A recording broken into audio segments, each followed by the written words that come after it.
হ্যাঁ প্রচুর গরম আজকে মনে হয় জৈত মাসে রোদ এরকম।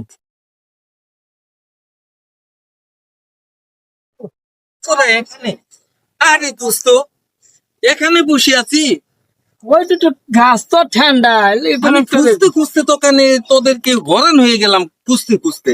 কি করছিস এনে? বসে বসে জিরাচ্ছি। তো বসে চিরাচ্ছে।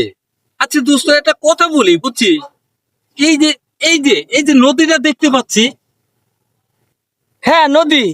হ্যাঁ এই নদী গতকালকে কিন্তু শুকনা ছিল দেখছি। শুকনো ছিল, হ্যাঁ হ্যাঁ দেখছি।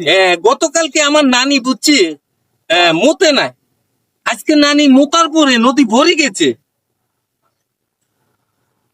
আরো আরো আরো কথা আছে। আর আমার দাদা, আমার দাদার কথা তো শুনিসনি বুঝছিস।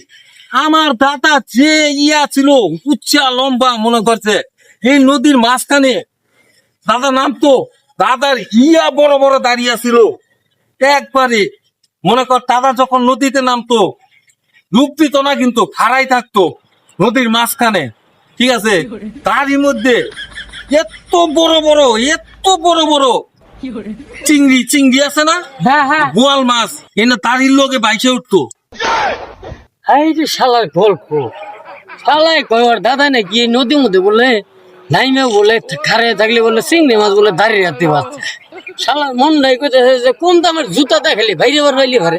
শালার গল্প খালি কিরম ফুটানির ফুটানি।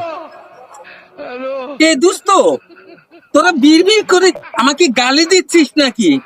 আমার দাদা কিন্তু খুবই হ্যান্ডসাম ছিল বুঝছিস? না না না না, তোমার গালি দেই নাই, গালি দেইনি তো।